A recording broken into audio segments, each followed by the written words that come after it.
Shalom anak-anak. Tadi kita sudah bertemu di Meet ya untuk melakukan doa pembuka. Sekarang kita masuk ke materi kita, yaitu di bab yang keempat, yang berjudul Sikap Gereja Terhadap Demokrasi dan HAM di Indonesia. Nah, pembahasan mengenai demokrasi dan HAM dalam Alkitab akan mengarahkan kita untuk memahami prinsip-prinsip teologis mengenai demokrasi dan HAM. Di dalam kitab Matius 22 ayat 37 sampai 40, kitab ini menulis mengenai kasih, di mana hukum ini merupakan hukum yang terpenting bagi orang Kristen. Nah, dalam kaitannya dengan kasih, manusia tidak dapat mengasihi Allah jika tidak mengasihi sesamanya. Hukum kasih menjadi dasar bagi orang Kristen dalam mewujudkan HAM dan keadilan bagi sesama, tanpa memandang berbagai perbedaan yang ada. Dan di dalam Amos 5 ayat 21 sampai 24 menulis mengenai perwujudan demokrasi dan HAM dan keadilan sebagai ibadah yang sejati bagi Allah. Jadi dalam mewujudkan demokrasi dan HAM serta keadilan bukan hanya sekedar tindakan mulia, namun merupakan ibadah yang sejati. Seorang Farisi bertanya kepada Yesus tentang apakah hukum yang paling utama. Dia bertanya bahwa hanya ada satu saja hukum yang perlu dia lakukan agar hidupnya menjadi sempurna. Namun Yesus menjawab yang lain. Yesus menjawab, ada dua hukum yang paling penting dan yang paling utama, yaitu mengasihi Allah dengan seluruh keberadaannya, dan mengasihi sesama kita seperti diri kita sendiri. Nah, kedua hukum ini sama pentingnya, walaupun hukum pertama itu disebut hukum yang terutama dan pertama. Artinya di sini tidak mungkin orang yang mengasihi Allah, dia berkata bahwa dia mengasihi Allah, tetapi tidak mengasihi sesamanya. Nah, itu tidak mungkin. Hubungan yang baik dengan Allah harus terwujud dari hubungan yang baik dengan sesama. Politik erat kaitannya dengan kekuasaan.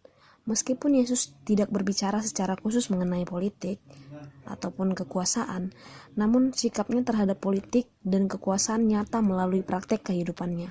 Jadi mari kita saksikan video berikut ini.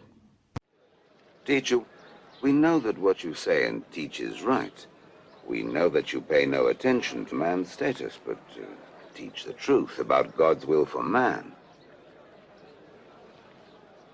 Tell us, is it against our law for us to pay taxes to the Roman Emperor or not? Careful, Lord! He'll try to trick you! Show me a silver coin.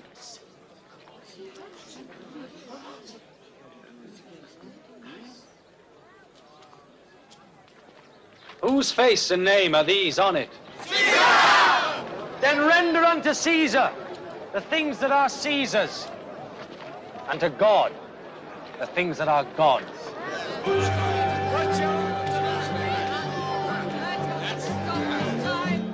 Dari cuplikan video tersebut, kita bisa mengambil kesimpulan bahwa setiap orang harus mempunyai keprihatinan tertentu terhadap kesejahteraan sosial politik negaranya dan harus taat sebagai seorang warga negara. Sedangkan pemerintahan harus melaksanakan suatu tanggung jawab yang berasal dari Allah. Berikanlah kepada kaisar apa yang wajib kamu berikan kepada kaisar, yang dimana memiliki arti bahwa kesetiaan kepada Allah.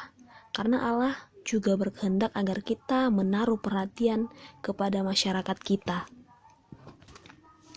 Dan pada gilirannya, hal ini merupakan suatu pemenuhan sebagian dari tugas mendasar kita, yaitu untuk memberikan kepada Allah apa yang menjadi haknya. Nah, bagaimana kaitan antara demokrasi dengan politik, dan apa kaitannya dengan gereja? Politik memiliki pengaruh penting dalam perkembangan demokrasi. Demokrasi tidak berjalan baik apabila tidak ditunjang oleh terbangunnya politik yang sesuai dengan prinsip-prinsip demokrasi.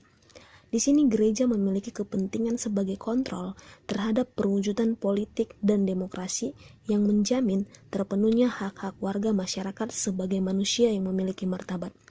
Suara dan kepentingan rakyat menjadi tujuan utama dari kekuasaan atau pemerintahan. Politik adalah pengabdian kepada kepentingan masyarakat dan bangsa.